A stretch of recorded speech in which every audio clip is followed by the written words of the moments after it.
30년 만에 다시 만난 모녀.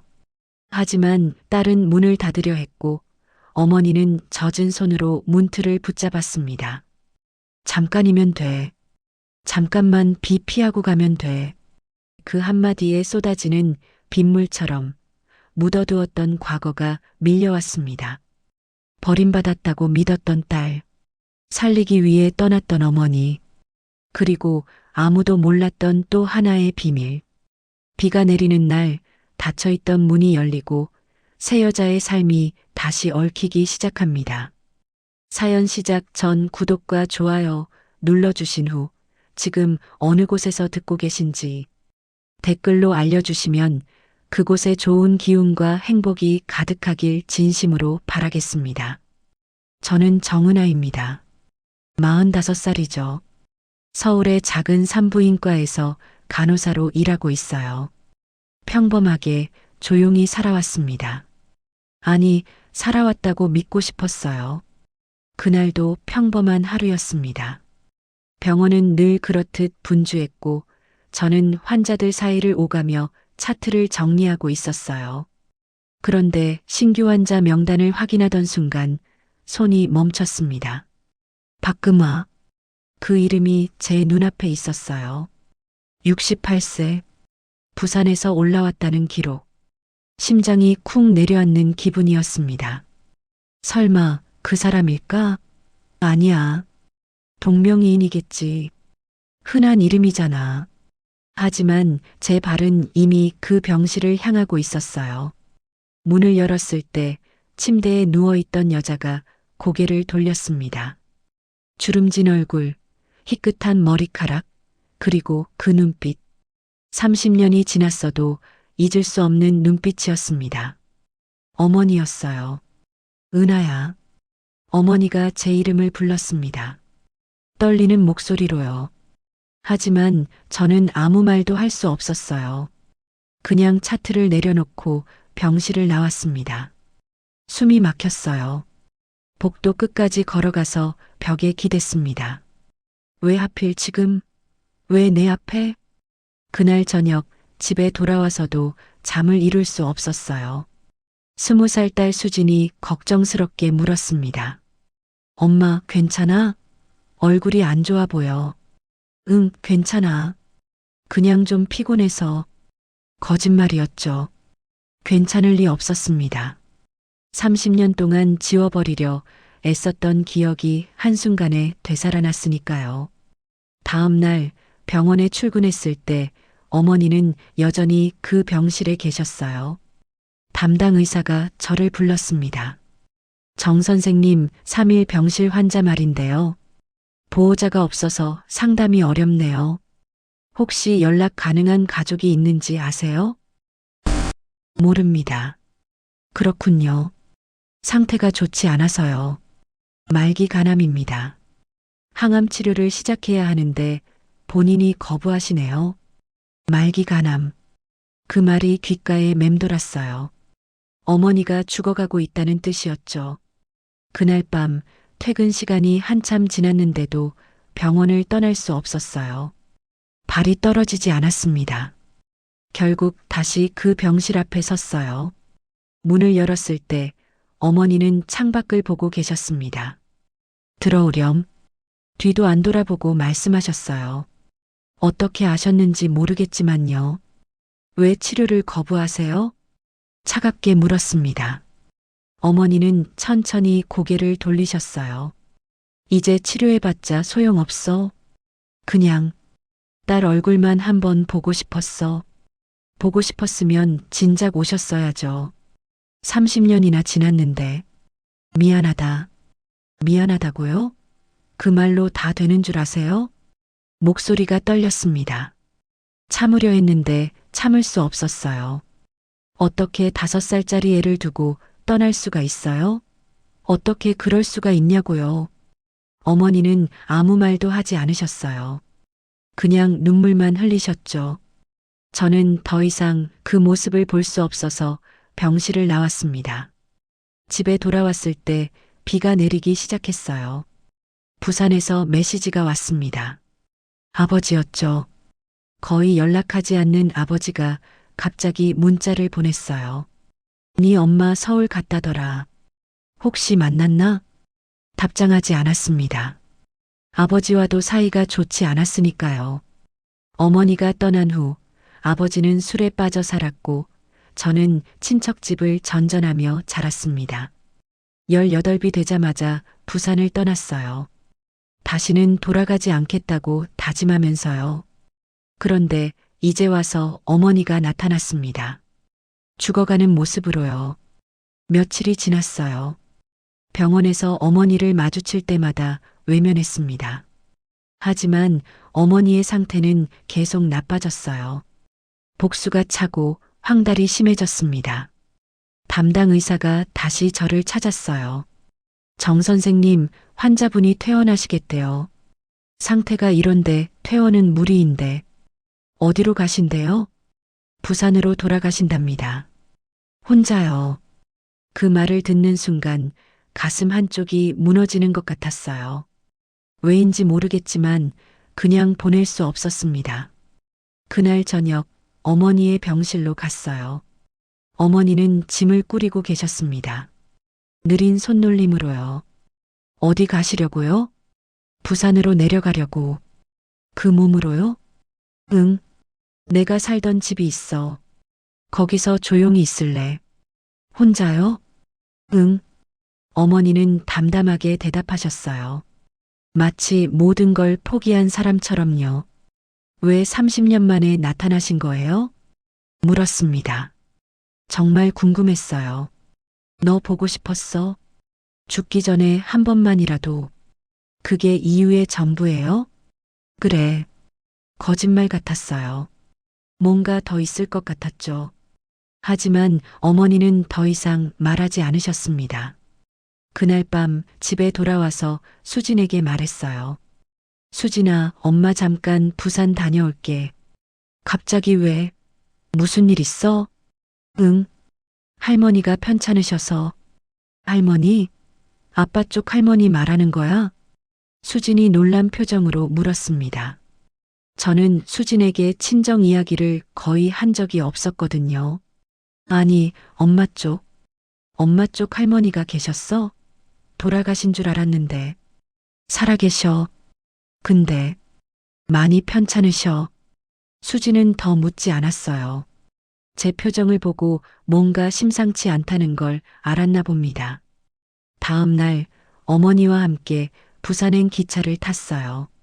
어머니는 창밖만 보셨고 저도 아무 말 하지 않았습니다. 어색한 침묵이 계속됐죠.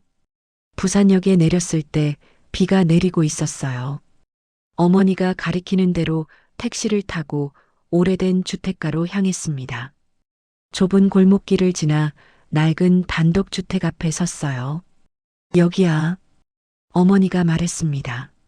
대문을 열고 들어갔을 때 마당에는 잡초가 무성했어요. 집은 오래되어 곳곳이 낡아 있었죠.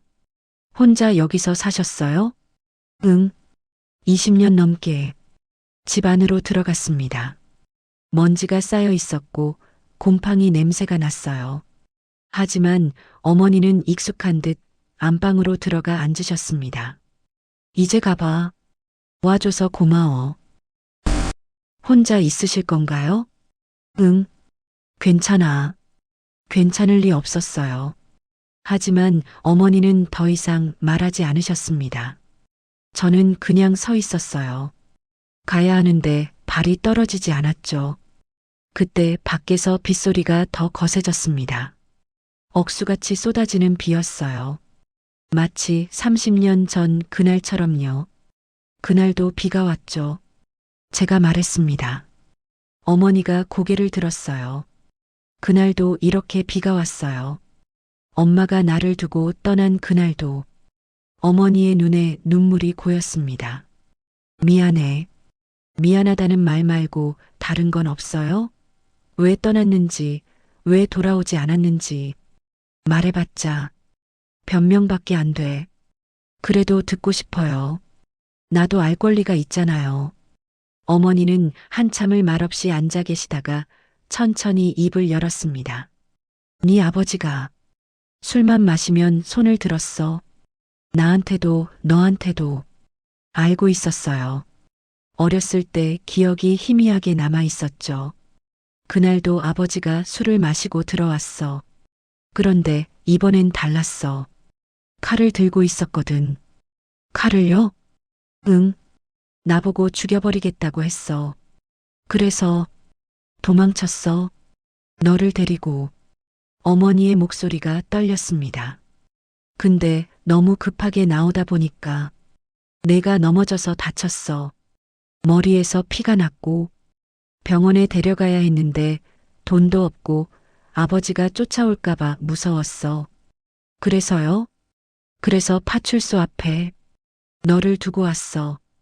경찰이 데려다 주면 병원에 갈 수 있을 거라고 생각했거든. 잠깐만 떨어져 있으면 된다고, 곧 찾으러 가면 된다고 생각했어. 어머니는 눈물을 흘리며 말을 이어갔어요. 근데 그날 밤 내가 사고를 당했어. 버스에 치였거든. 머리를 다쳐서 기억을 잃었어. 내가 어디 있는지, 어떻게 찾아야 하는지 아무것도 기억이 안 났어. 그럼 나중에는요? 기억이 돌아왔을 때는요? 기억이 돌아온 건 5년 뒤였어. 그때 너를 찾으러 갔는데 아버지는 이미 다른 여자랑 살고 있었고 너는 어디 있는지 모른다고 했어. 친척 집에 보냈다고만 했지 어디인지는 안 가르쳐 줬어. 저는 아무 말도 할 수 없었어요. 머릿속이 복잡했습니다. 계속 찾았어. 몇 년을 찾아다녔는데 못 찾았어. 그러다 지쳐서 포기했어. 그럼 왜 이제 와서 찾은 거예요? 죽기 전에 마지막으로 한 번만 보고 싶었어. 그래서 아는 사람 통해서 내가 서울에서 간호사로 일한다는 걸 알아냈어. 그래서 올라간 거야. 어머니의 이야기를 듣고 있자니 가슴 한쪽이 무너지는 것 같았어요. 증오했던 시간들이 허무하게 느껴졌습니다. 그래도 30년이에요. 30년이나. 미안해. 정말 미안해. 어머니는 계속 눈물만 흘렸어요. 저도 눈물이 났지만 참았습니다. 아직 용서할 수 없었거든요. 그날 밤 저는 어머니 집에 머물렀어요. 떠날 수가 없었습니다. 어머니의 상태가 너무 안 좋았거든요. 밤새 기침을 하셨고 새벽에는 토하기까지 하셨어요. 다음 날 아침 근처 병원으로 모시고 갔습니다. 의사는 심각한 표정으로 말했어요. 보호자분이시죠? 환자분 상태가 매우 위중합니다. 입원이 필요해요. 본인이 입원을 거부하실 텐데요. 그러시면 안 됩니다. 지금 당장이라도 의사의 말을 끊고 어머니가 말했습니다. 입원 안 해요. 집에 있을래요. 어머니, 제가 불렀지만 어머니는 고개를 저었어요. 은하야, 나 집에 가자. 응? 결국 집으로 돌아왔습니다. 어머니를 방에 눕히고 저는 부엌에서 죽을 끓였어요. 오래된 부엌이었지만 도구들은 잘 정돈되어 있었습니다. 죽을 가져다 드렸을 때 어머니는 거의 드시지 못했어요. 몇 숟가락 드시더니 고개를 돌리셨죠. 배고프지 않아? 응. 그냥 목이 메어서. 저는 물을 떠다 드렸습니다. 어머니는 천천히 물을 마시고 다시 누우셨어요. 방 안을 둘러보다가 벽에 걸린 액자가 눈에 들어왔습니다. 어머니의 젊은 시절 사진이었어요. 이 사진, 언제 찍은 거예요? 너 낳고 얼마 안 됐을 때. 사진 속 어머니는 웃고 있었어요. 행복해 보였죠? 그런데 지금 어머니의 얼굴은 너무 달랐습니다. 세월이 얼마나 많은 걸 앗아간 건지. 그날 오후 수진에게서 전화가 왔어요. 엄마, 언제 와? 걱정돼. 조금 더 있어야 할 것 같아. 할머니 많이 편찮으셔? 응, 많이. 나도 갈까? 할머니 뵙고 싶은데. 아니야. 괜찮아. 엄마가 잘 모시고 있을게. 전화를 끊고 나서 한숨이 나왔어요. 수진에게 어떻게 설명해야 할지 막막했습니다. 할머니가 계시다는 것도, 그 할머니와 30년간 만나지 못했다는 것도요. 저녁이 되자 어머니가 깨어났어요. 창밖을 보시더니 갑자기 말씀하셨습니다. 은하야, 저기 장롱 서랍 좀 열어봐. 왜요? 그냥, 봐봐. 저는 오래된 장롱을 열었어요. 서랍 안에는 낡은 일기장들이 가지런히 놓여 있었습니다. 그거, 내가 가져. 일기장이요? 응. 내가 못다한 이야기들이 다 거기 있어. 저는 일기장을 꺼내 들었습니다. 첫 페이지를 펼쳤을 때 어머니의 삐뚤빠뚤한 글씨가 보였어요. 1992년 3월 5일. 오늘 은하를 잃어버렸다. 아니, 내가 두고 왔다. 미안해, 은하야. 엄마가 꼭 찾으러 갈게. 눈물이 났어요. 참을 수 없었습니다. 페이지를 넘겼습니다. 1992년 6월 12일. 기억이 조금씩 돌아오고 있다. 은하 얼굴이 떠오른다. 보고 싶다. 1997년 2월 4일. 오늘 부산으로 찾아갔다. 은하 아버지는 다른 여자랑 살고 있었다. 은하는 어디 있냐고 물었더니 모른다고 했다. 어떻게 자기 딸을 모를 수가 있나? 일기장을 읽으면서 계속 눈물이 흘렀어요. 어머니도 저를 찾았던 거예요. 포기하지 않았던 거죠. 왜 이걸 진작 보여주지 않으셨어요? 말해봤자 믿지 않을 것 같아서. 맞았어요. 진작 말했다면 저는 믿지 않았을 겁니다. 하지만 지금은 달랐어요. 일기장 속 어머니의 절박함이 느껴졌거든요. 며칠이 지났습니다. 저는 서울로 돌아가지 못하고 어머니를 돌봤어요. 병원에 휴가를 냈고 수진에게는 조금만 더 기다리라고 했죠. 어머니의 상태는 날마다 나빠졌습니다. 거의 움직이지 못하셨고 말도 잘하지 못하셨어요.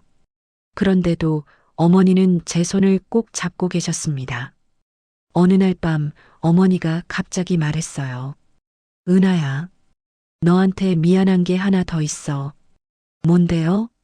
사실은 너한테 동생이 있었어. 네. 깜짝 놀랐습니다. 내가 5살 때 내가 임신을 했었어. 근데 아버지가 술 마시고 때려서 그 애를 잃었어. 그것도 내 잘못이야. 내가 동생이랑 같이 자랄 수 있었을 텐데. 어머니는 또 눈물을 흘렸어요.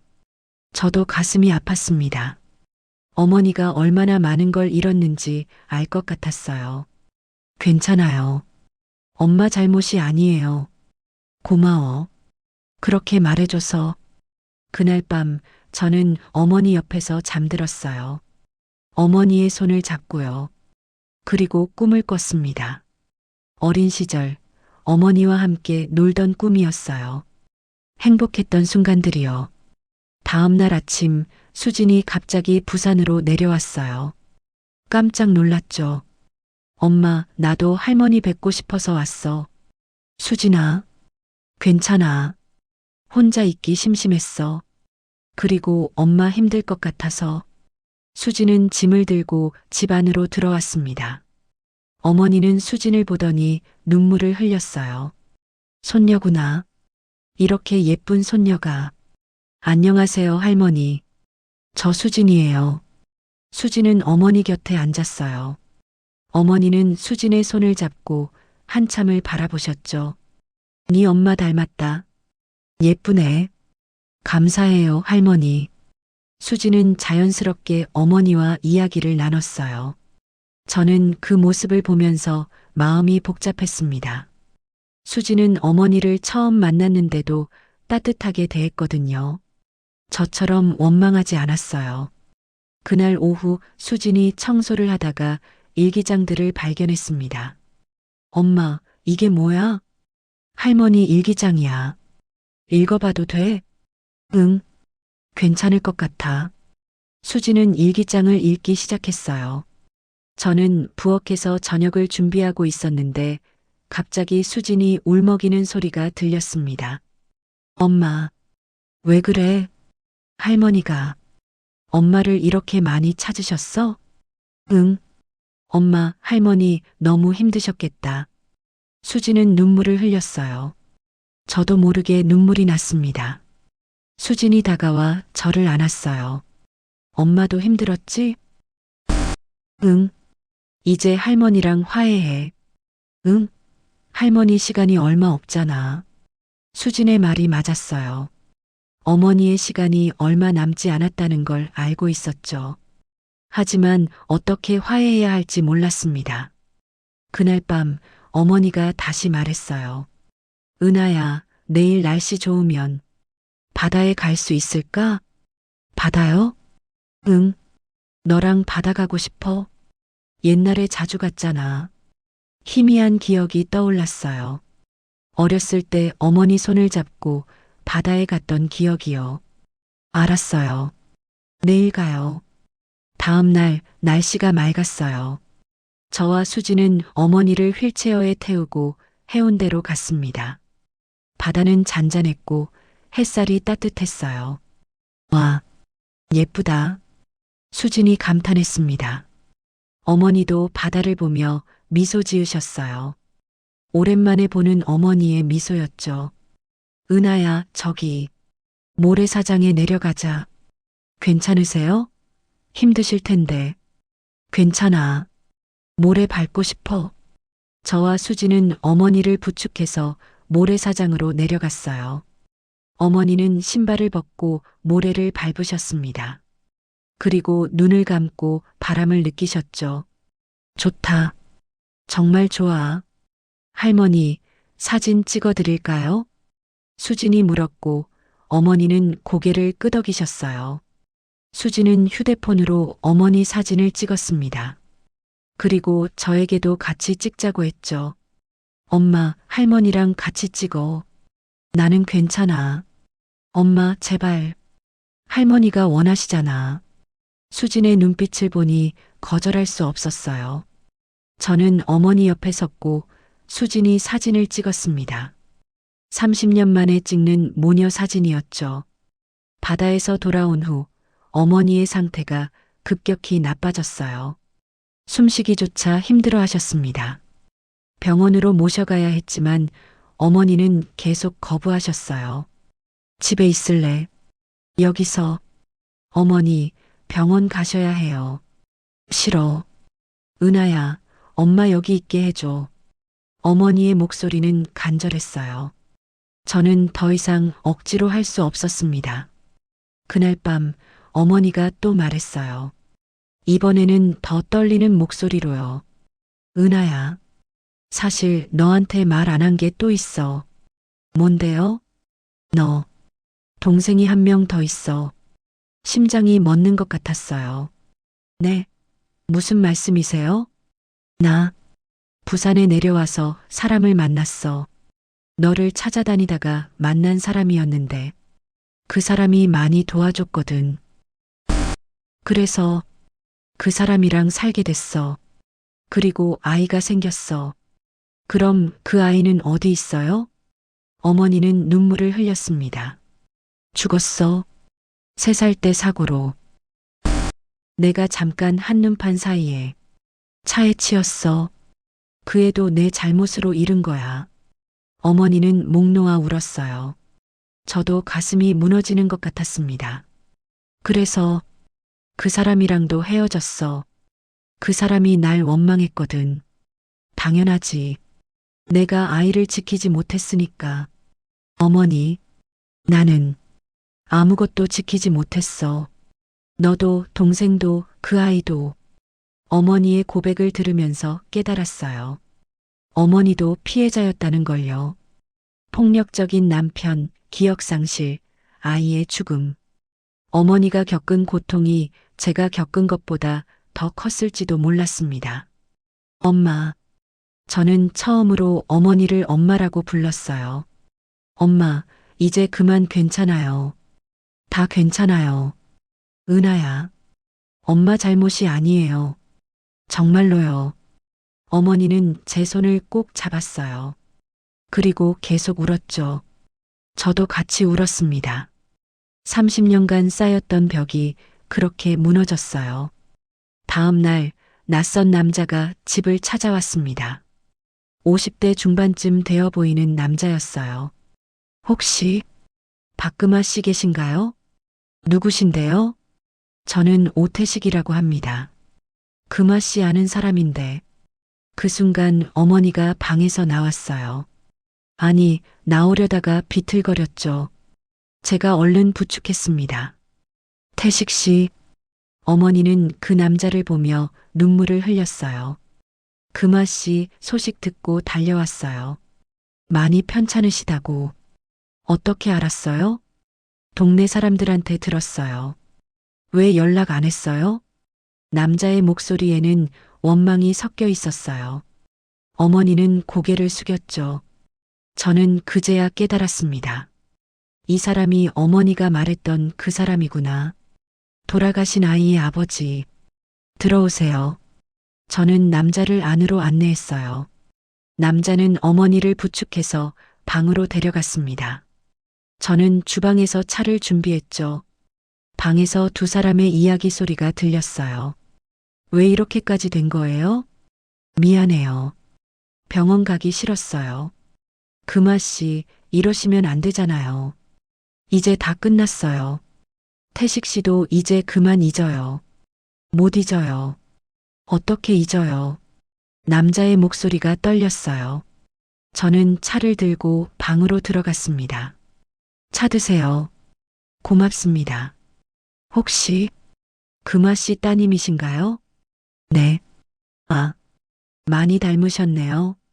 금아 씨가 늘 그리워하셨어요. 그 말에 가슴이 찡했어요. 어머니한테 잘해주셨나 봐요. 아니에요. 제가 잘못했죠. 그때 금아 씨를 원망했으니까. 아이 일 말씀하시는 거죠? 네. 제 잘못이에요. 금아 씨 탓이 아닌데 저는 그때 너무 힘들어서 금아 씨를 원망했어요. 남자는 눈물을 흘렸습니다. 어머니도 울었고요. 괜찮아요, 태식 씨. 제 잘못이 맞아요. 아니에요. 사고였잖아요. 두 사람은 한참을 울었어요. 저는 그 모습을 지켜보면서 생각했습니다. 모두가 피해자였구나. 가해자는 없었어요. 그냥 불행한 상황들이 겹쳤을 뿐이죠. 오태식 씨는 그날 이후로 자주 집에 왔어요. 어머니를 돌보기 위해서였죠. 저는 처음엔 경계했습니다. 낯선 남자였으니까요. 하지만 그가 어머니를 대하는 모습을 보면서 마음이 풀렸어요. 금아 씨, 죽 드세요. 배고프지 않아요. 그래도 조금만이라도 드셔야죠. 태식 씨는 어머니에게 죽을 떠먹였어요. 어머니는 거의 드시지 못했지만 그래도 몇 숟가락은 드셨죠. 고마워요, 태식 씨. 뭐가 고마워요? 이것밖에 못 해드리는데. 많이 해주셨어요. 두 사람의 대화를 들으면서 저는 깨달았어요. 어머니에게도 사랑이 있었구나. 저를 잃고 나서도 계속 살아갈 수 있었던 건 이 사람 덕분이었을 거예요. 어느 날 태식 씨가 저에게 말했습니다. 따님, 제가 금아 씨한테 너무 못했어요. 아니에요. 그럴 만했죠. 아니에요. 아이를 잃은 건 금아 씨도 마찬가지였는데 저는 금아 씨를 원망하기만 했어요. 그래서 금아 씨가 떠났을 때도 찾지 않았어요. 20년이 넘게 연락 안 하고 살았어요. 그러다 최근에 금아 씨가 많이 편찮으시다는 소식을 듣고 후회했어요. 태식 씨는 진심으로 후회하고 있었어요. 이제라도 오셨잖아요. 늦었어요. 너무 늦었어요. 그래도 어머니는 좋아하세요. 태식 씨가 와주신 거. 태식 씨는 눈물을 닦았습니다. 그날 밤 수진이 저에게 물었어요. 엄마, 할머니가 정말 돌아가시는 거야? 응. 언제쯤? 의사 선생님이 길어야 한 달이라고 했어. 수지는 울었어요. 겨우 알게 된 할머니를 떠나보내야 한다는 게 슬펐나 봐요. 엄마, 난 할머니가 좋아. 할머니 따뜻하셔. 그래. 엄마도 이제 알았어. 엄마, 할머니한테 잘해줘. 남은 시간 동안. 그럴게. 수진의 말이 맞았어요. 이제 남은 시간이 얼마 없었으니까 후회 없이 보내드려야 했습니다. 다음 날 어머니가 저를 불렀어요. 은하야, 너한테 줄 게 있어. 뭔데요? 저기 서랍에 통장이 있어. 그거 내가 가져. 통장요? 응. 얼마 안 되지만 2천만 원쯤 있을 거야. 내가 일하면서 모은 거야. 어머니, 이건 가져. 너 키우느라 돈 하나 못 썼으니까 이거라도 받아. 필요 없어요. 받아. 엄마 마지막 부탁이야. 어머니의 눈빛이 간절했어요. 저는 통장을 받았습니다. 고마워요, 엄마. 고맙긴. 너한테 미안한 것밖에 없는데. 아니에요. 이제 다 괜찮아요. 어머니는 제 손을 잡았어요. 그 손은 너무 차가웠습니다. 일주일이 지났어요. 어머니의 상태는 더욱 악화됐습니다. 거의 의식이 없는 시간이 많아졌죠. 저와 수진 그리고 태식 씨가 교대로 어머니를 돌봤어요. 어느 날 제가 어머니 방을 정리하다가 오래된 상자를 발견했습니다. 먼지가 잔뜩 쌓인 상자였어요. 열어보니 사진들이 가득 들어 있었죠. 하나씩 꺼내보다가 멈췄어요. 흑백 사진 한 장. 사진 속에는 어린 제가 있었고 옆에 더 어린아이가 한 명 더 있었습니다. 이게 뭐지? 뒷면을 보니 글씨가 적혀 있었어요. 1989년. 은하와 수아. 수아? 그게 누구지? 저는 사진을 들고 어머니가 계신 방으로 갔어요. 어머니는 잠들어 계셨지만 깨웠습니다. 엄마, 이 사진. 이게 뭐예요? 어머니는 눈을 뜨고 사진을 보셨어요. 그리고 눈물을 흘렸습니다. 수아, 내 동생이야. 동생이요? 엄마가 임신했다가 잃은 아이 말하는 거예요? 아니, 그 아이 말고 또 다른 아이야. 저는 혼란스러웠어요. 무슨 말씀이세요? 너, 쌍둥이였어. 심장이 멎는 것 같았어요. 네, 너랑 수아는 쌍둥이였어. 근데 아버지가 딸 둘을 키울 수 없다고 했어. 그래서 수아를 고아원에 보냈어. 말도 안 돼요. 미안해. 정말 미안해. 엄마가 지킬 수 없었어. 어머니는 목 놓아 울었어요. 저도 눈물이 흘렀습니다. 그럼 수아는 지금 어디 있어요? 모르겠어. 찾아봤는데 못 찾았어.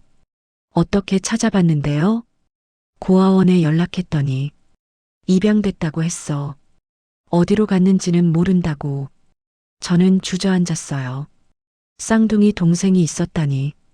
평생 혼자인 줄 알았는데 어딘가에 저와 똑같은 피를 나눈 사람이 있었다니. 왜 진작 말 안 하셨어요? 말해봤자 찾을 수 없으니까. 너만 더 괴롭힐 것 같아서. 엄마, 미안해, 은하야. 엄마가 못난 엄마라서. 저는 어머니를 안았어요. 그리고 같이 울었습니다. 어머니가 얼마나 많은 비밀을 안고 살아왔는지 알 것 같았어요. 그날 밤 저는 잠을 이룰 수 없었어요. 수아라는 이름이 머릿속을 떠나지 않았죠. 수진이 옆에서 잠들어 있었고 어머니도 방에서 주무시고 계셨어요. 저는 인터넷을 검색하기 시작했습니다. 쌍둥이 찾기, 입양아 찾기, 가족 찾기, 온갖 검색어를 넣어봤어요. 하지만 30년도 더 된 일을 찾기란 쉽지 않았습니다. 다음 날 아침 태식 씨에게 이 이야기를 했어요. 쌍둥이가 있었다고요? 네. 어머니가 어제 말씀하셨어요. 금아 씨가 그런 고통까지 안고 계셨구나. 태식 씨도 놀란 표정이었어요. 혹시 찾을 수 있는 방법이 없을까요? 글쎄요. 제가 사회복지 쪽에 아는 사람이 있긴 한데 한번 알아볼게요. 정말요? 감사합니다. 며칠 후 태식 씨가 연락을 했어요. 따님, 고아원 기록을 찾았어요. 정말요? 네. 1989년에 정수아라는 이름으로 등록됐다가 1990년에 입양된 기록이 있네요. 어디로 입양됐어요? 서울의 한 가정이라고만 나와 있어요. 개인정보라 자세한 건 알 수 없대요. 그럼 어떻게? 입양 가정에 연락할 수 있는 방법이 있긴 한데 시간이 걸릴 거예요. 그리고 상대방이 원하지 않으면 연락이 안 될 수도 있고요. 저는 한숨을 쉬었어요. 그래도 포기할 수 없었습니다. 일단 시도해보고 싶어요. 알겠습니다. 제가 도와드릴게요.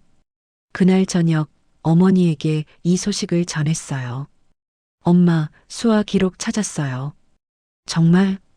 어머니의 눈이 커졌어요. 서울로 입양됐대요. 연락할 수 있는 방법을 찾고 있어요. 고마워. 정말 고마워. 어머니는 눈물을 흘렸습니다. 저도 눈물이 났어요. 엄마, 수아를 꼭 찾을게요. 엄마가 돌아가시기 전에. 은하야, 약속할게요. 하지만 시간이 얼마 없다는 걸 알고 있었어요. 의사는 어머니가 2주를 넘기기 힘들 거라고 했거든요. 저는 밤낮 없이 수아를 찾았습니다.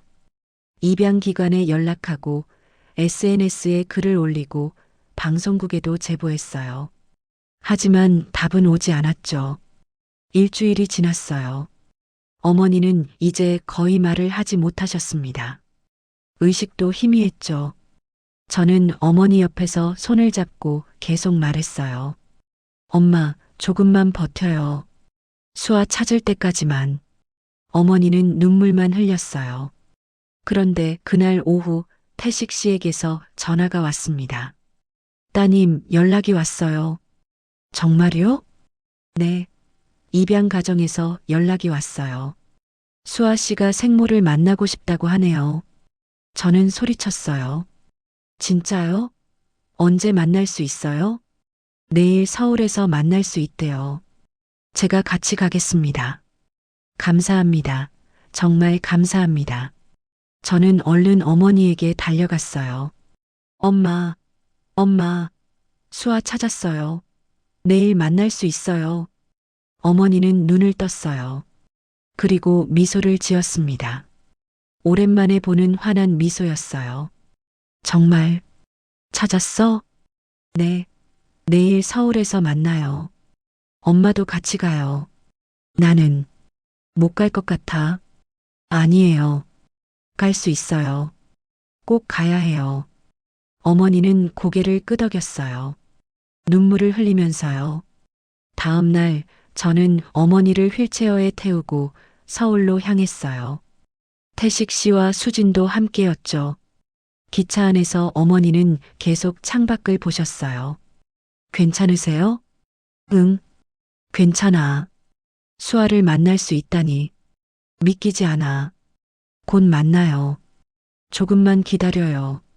서울역에 도착했을 때 비가 내리기 시작했어요. 약속 장소는 역 근처 카페였습니다. 들어갔을 때 한 여자가 창가에 앉아 있었어요. 그 여자를 보는 순간 깜짝 놀랐습니다. 저와 너무 닮았거든요. 아니, 거의 똑같았어요. 수아 씨인가요? 여자가 고개를 돌렸어요. 그리고 저를 보더니 눈이 커졌습니다. 혹시 은하 씨? 네. 우리는 서로를 한참 바라봤어요. 말이 나오지 않았습니다. 그러다 수아가 어머니를 봤어요. 어머니. 수아는 어머니에게 다가왔습니다. 무릎을 꿇고 어머니의 손을 잡았죠. 어머니. 정말 어머니세요? 수아야. 내 딸. 어머니는 떨리는 손으로 수아의 얼굴을 쓰다듬었어요. 수아는 울기 시작했고 어머니도 울었습니다. 저도 눈물이 났어요. 어머니, 저 오랫동안 찾았어요. 나도 찾았어. 왜 저를 보내신 거예요? 미안해. 지킬 수 없었어. 아버지가. 괜찮아요. 이제 다 괜찮아요. 수아는 어머니를 안았어요. 어머니도 수아를 꼭 안았죠. 저는 그 모습을 보면서 복받쳤습니다. 우리는 카페에서 오랫동안 이야기를 나눴어요. 수아는 좋은 가정에 입양되어 행복하게 자랐다고 했습니다. 하지만 늘 생모를 그리워했대요. 저도 쌍둥이가 있을 거라고 느꼈어요. 왠지 모르게. 나도 그랬어. 수아와 저는 손을 잡았어요. 처음 만났지만 낯설지 않았습니다. 언니, 우리 이제 자주 만나요. 그래. 자주 만나자. 어머니는 우리를 보며 행복한 표정을 지었어요. 그런데 갑자기 어머니가 기침을 하셨습니다. 심하게요. 엄마, 어머니. 우리는 얼른 어머니를 부축했어요. 어머니는 피를 토했습니다. 병원 가야 해요.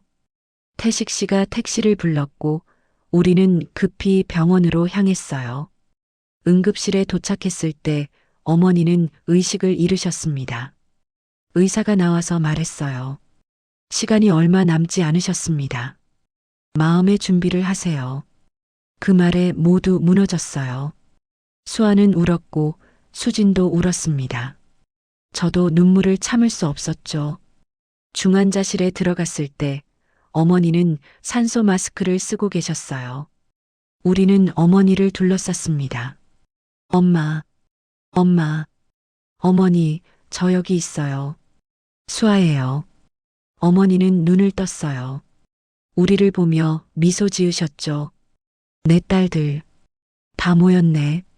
엄마, 가지 마요. 제발, 괜찮아. 이제 다 봤으니까. 어머니는 제 손과 수아의 손을 잡았어요. 너희 둘이 서로 의지하며 살아. 약속해. 약속할게요, 엄마. 어머니, 약속할게요. 고마워. 정말 고마워. 어머니의 목소리가 점점 작아졌어요. 숨소리도 약해졌죠. 밖에서는 비가 계속 내리고 있었습니다. 30년 전 그날처럼요. 어머니가 저를 두고 떠났던 그날처럼. 엄마 사랑해요. 어머니 사랑해요. 우리는 어머니에게 말했어요. 어머니는 눈물을 흘리며 고개를 끄덕였습니다. 나도 사랑해. 그게 어머니의 마지막 말이었어요. 어머니는 그렇게 눈을 감으셨습니다. 평화로운 얼굴로요. 저는 어머니의 손을 놓지 않았어요. 수아도 마찬가지였죠. 우리는 한참을 그렇게 있었습니다. 밖에서는 비가 그쳤어요. 그리고 창문 너머로 햇살이 비쳤습니다. 어머니의 장례는 조용히 치렀어요. 부산의 작은 장례식장이었죠. 태식 씨가 모든 걸 준비해 주셨습니다. 아버지도 왔어요. 오랜만에 보는 아버지는 많이 늙어 계셨습니다. 은하야. 네. 네 엄마. 내가 잘못했다. 내가 그렇게 안 했으면. 아버지는 눈물을 흘렸어요. 저는 아무 말도 하지 않았습니다. 용서할 수도 미워할 수도 없었어요. 그냥 허무했죠. 이제 잘 살아라. 아버지는 그 말만 남기고 떠났습니다. 다시는 볼 일이 없을 것 같았어요. 3일장을 치르는 동안 수아는 계속 제 곁에 있었어요. 우리는 많은 이야기를 나눴습니다. 어린 시절 이야기, 살아온 이야기, 앞으로의 이야기까지요. 언니, 나 입양 가정이 정말 좋았어. 부모님도 날 진짜 딸처럼 대해주셨고, 다행이다. 근데 늘 뭔가 비어 있는 것 같았어. 이제야 그게 뭔지 알았어. 언니였어. 수아의 말에 가슴이 뭉클했어요. 나도 그랬어. 늘 외로웠거든. 이제 우리 같이 살자. 응? 그래. 같이 살자. 우리는 손을 꼭 잡았어요. 장례를 마치고 어머니의 집으로 돌아왔습니다. 집을 정리해야 했거든요. 수아와 수진이 함께 도왔어요. 어머니의 옷장을 정리하다가 또 낡은 편지 묶음을 발견했어요. 펼쳐보니 제게 쓴 편지들이었습니다. 은하에게 오늘도 너를 찾아다녔다. 못 찾았다. 미안해. 은하에게 내 생일이다. 10살이 됐겠구나. 어디서 무엇을 하며 지내는지. 은하에게 너를 포기해야 할 것 같다. 하지만 포기할 수 없다. 편지를 읽으면서 또 눈물이 났어요. 어머니가 얼마나 저를 그리워했는지 알 것 같았습니다. 언니, 어머니가 정말 우릴 사랑하셨구나. 수아가 옆에서 말했어요. 응, 정말 많이. 우리는 편지들을 소중히 간직하기로 했어요. 어머니의 마음이 담긴 편지들이니까요. 집 정리를 마치고 서울로 돌아왔습니다. 수아는 서울에서 초등학교 교사로 일하고 있었어요. 저와 가까운 곳에 살았죠. 언니, 우리 자주 만나자. 일주일에 한 번씩은. 그래. 꼭 그렇게 하자. 그날 저녁 집에 돌아왔을 때 수진이 저녁을 준비하고 있었어요. 엄마, 힘들었지? 응, 조금. 이제 좀 쉬어. 내가 다 할게. 수진은 저를 소파에 앉혔어요. 그리고 차를 끓여다 줬죠. 엄마, 할머니가 그러셨대. 엄마한테 잘하라고. 그래. 응. 엄마가 평생 힘들게 살았으니까 이제는 행복하게 살아야 한대. 수진의 말에 눈물이 났어요. 고마워, 수진아. 뭐가 고마워? 난 엄마 딸인데. 수진은 저를 안았어요. 저도 수진을 꼭 안았습니다. 며칠 후 수아에게서 연락이 왔어요. 언니, 내일 시간 돼? 할머니, 산소 같이 가자. 그래, 가자. 다음 날 수아와 함께 부산으로 향했어요. 어머니는 태식 씨 가족 묘지 옆에 묻히셨습니다. 태식 씨가 그렇게 하고 싶다고 했거든요. 산소 앞에 섰을 때 가슴이 먹먹했어요. 엄마, 우리 왔어요. 어머니, 잘 지내고 계시죠? 우리는 꽃을 놓고 절을 했습니다. 그리고 한참을 그렇게 앉아 있었어요. 언니, 어머니가 우리 보고 있을까? 그럴 것 같아. 그럼, 행복하실까? 당연하지. 우리 잘 지내고 있으니까. 수아가 웃었어요. 저도 웃었죠. 돌아오는 길에 비가 내리기 시작했어요. 가랑비였습니다. 언니, 비 온다. 응. 왠지 어머니가 우리한테 인사하는 것 같아. 그렇네. 우리는 비를 맞으며 걸었어요. 우산을 쓰지 않고요. 비가 차갑지 않았습니다. 오히려 따뜻했어요. 한 달이 지났어요. 저는 다시 병원에 복직했고 일상으로 돌아왔습니다. 하지만 예전과는 달랐어요. 이제 외롭지 않았거든요. 수아와는 일주일에 한 번씩 만났어요. 함께 밥을 먹고 산책하고 이야기를 나눴죠. 쌍둥이라서 그런지 통하는 게 많았습니다. 어느 날 수아가 제게 물었어요. 언니, 결혼 생각 없어? 글쎄, 생각해 본 적 없는데. 나도. 근데 요즘은 생각이 좀 바뀌었어. 왜? 가족이 있다는 게 좋더라고. 언니랑 수진이랑 있으니까. 수아의 말에 고개를 끄덕였어요. 그러게. 나도 그래. 우리 평생 같이 살자. 응? 그래. 같이 살자. 우리는 웃었어요. 그날 저녁 집에 돌아왔을 때 문 앞에 수진이 서 있었어요. 비에 젖은 채로요. 수진아, 왜 밖에 있어? 들어가지. 엄마, 나 들어가도 돼? 무슨 소리야? 내 집인데. 아니, 엄마한테 할 말이 있어서. 수진은 주저하고 있었어요. 뭔데? 들어와서 이야기해. 문을 열고 안으로 들어갔습니다. 수진은 소파에 앉더니 말했어요. 엄마, 나 남자친구 생겼어. 그래, 좋은 사람이야? 응. 정말 좋은 사람이야. 근데 왜 그 사람이 결혼하자고 했어? 깜짝 놀랐어요. 수진이 아직 20살인데요. 넌 어떻게 생각하는데? 나도 하고 싶어.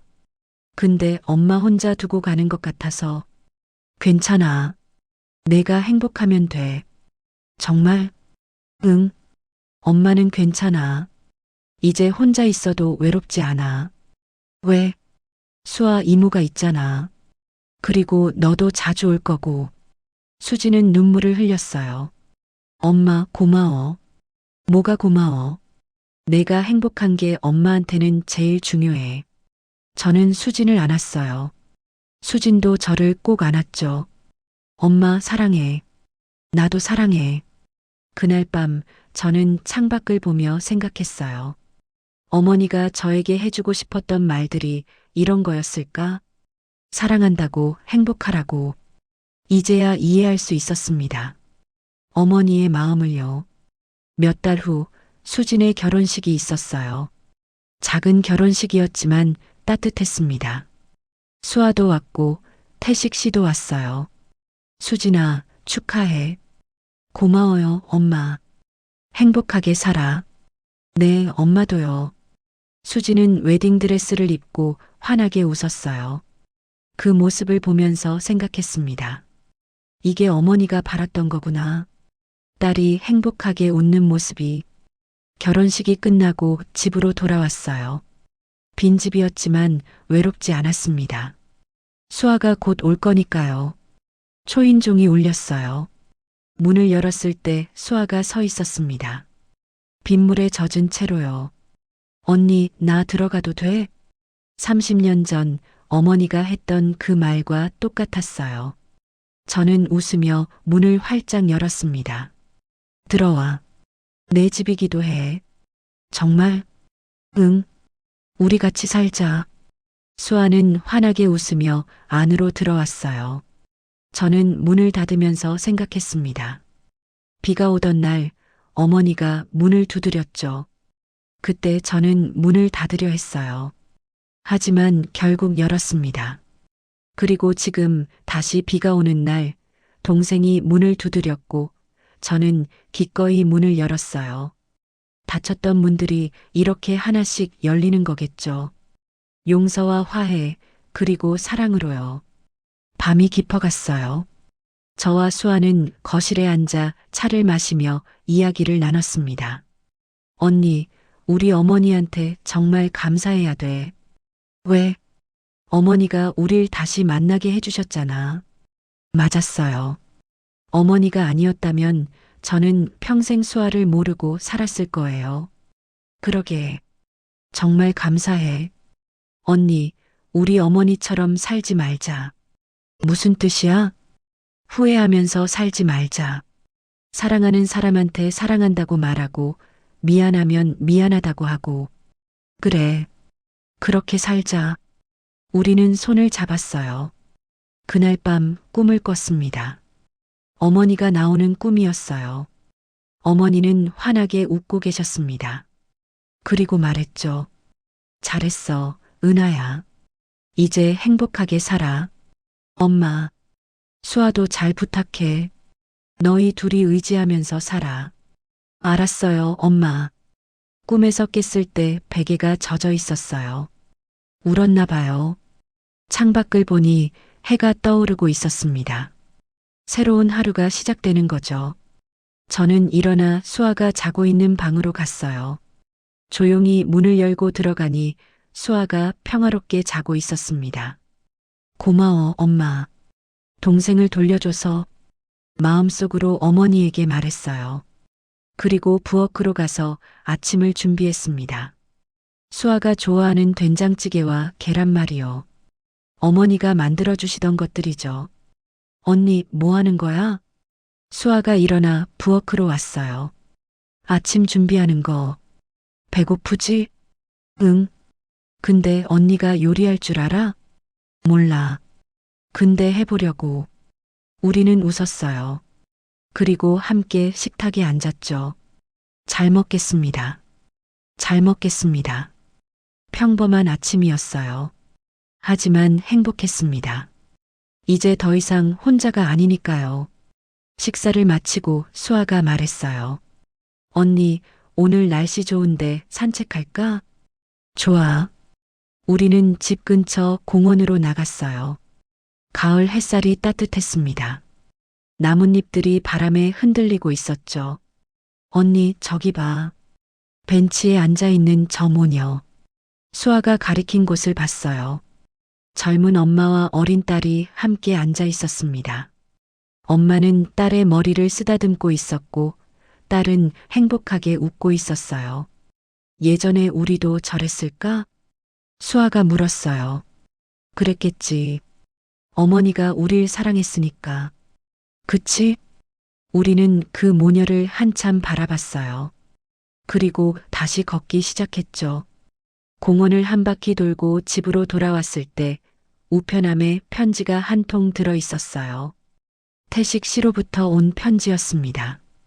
은하 씨, 수아 씨께.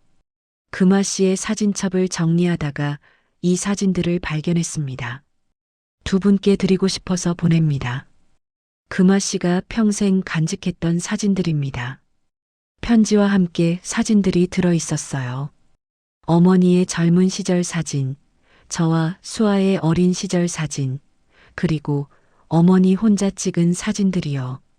사진을 하나씩 보면서 눈물이 났어요. 어머니가 얼마나 외로웠을지, 얼마나 그리웠을지 알 것 같았거든요. 언니, 어머니가 우릴 정말 사랑하셨구나. 응, 정말 많이. 우리는 사진들을 앨범에 정리했어요. 어머니의 사진, 저희의 사진, 수진의 사진까지 모두요. 그렇게 우리 가족의 앨범이 만들어졌습니다. 저녁이 되자 비가 내리기 시작했어요. 창밖을 보며 수아가 말했습니다. 언니, 비 온다. 응, 이제는 비가 무섭지 않아. 나도. 예전에는 비만 오면 그날이 생각났어요. 어머니가 떠난 그날이요. 하지만 이제는 달랐습니다. 비는 더 이상 슬픔이 아니었어요. 새로운 시작이었죠. 언니, 우리 평생 같이 있자. 그래.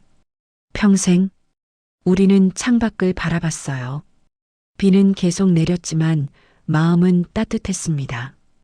밤이 깊어갔어요. 수아는 먼저 잠들었고 저는 거실에 혼자 앉아 있었습니다. 어머니의 일기장을 다시 펼쳤어요. 마지막 페이지를 읽었죠. 2025년 8월 15일. 드디어 은하를 만났다. 서울병원에서 30년 만에. 은하는 나를 미워했다. 당연하다. 하지만 괜찮다. 죽기 전에 얼굴이라도 볼 수 있어서. 수아도 찾아야 한다. 죽기 전에 두 딸을 모두 만나고 싶다. 어머니의 마지막 소원은 이루어졌어요. 우리를 만났고 우리가 서로를 알게 됐죠. 엄마, 편히 쉬세요. 우리 잘 살게요. 마음속으로 어머니에게 말했습니다. 그리고 일기장을 덮었어요. 이제 과거는 과거로 남겨두고 앞을 보며 살아가야 했습니다. 비는 그쳤어요. 창밖으로 달빛이 들어왔습니다. 고요하고 평화로운 밤이었죠. 저는 천천히 일어나 수아가 자고 있는 방으로 갔어요. 문을 살짝 열고 들여다봤습니다. 수아는 편안하게 자고 있었어요. 우리 행복하게 살자. 어머니 목까지 다짐하며 제 방으로 갔습니다. 침대에 누워 눈을 감았어요. 그날 밤 다시 꿈을 꿨어요. 어머니와 저 그리고 수아가 함께 바다에 가는 꿈이었습니다. 모래사장을 걸으며 웃고 있었죠. 행복한 꿈이었어요. 다음 날 아침 햇살이 방 안으로 들어왔어요. 새로운 하루가 시작됐습니다. 앞으로도 힘든 날이 있겠죠. 외로운 날도 슬픈 날도 있을 거예요. 하지만 괜찮아요. 이제 혼자가 아니니까요. 비 오는 날 어머니가 문을 두드렸고 저는 그 문을 열었습니다. 그리고 새로운 시작을 맞이했어요. 닫혔던 문들이 열렸고 끊겼던 인연들이 이어졌습니다. 그게 바로 용서이고 화해이고 사랑이었어요. 이제 저도 누군가의 문을 두드릴 수 있을 것 같아요. 그리고 기꺼이 문을 열어줄 수 있을 것 같습니다. 삶은 계속되니까요. 비가 오고 해가 뜨고 또 비가 오겠죠. 하지만 두렵지 않아요. 왜냐하면 이제 알거든요. 비 오는 날이 끝나면 반드시 햇살이 온다는 걸요. 오늘의 이야기 어떠셨나요? 여러분들의 생각을 댓글로 편하게 나눠주세요.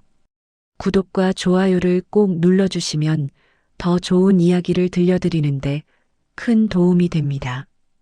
여러분의 일상에도 행복과 지혜가 가득하길 바랍니다.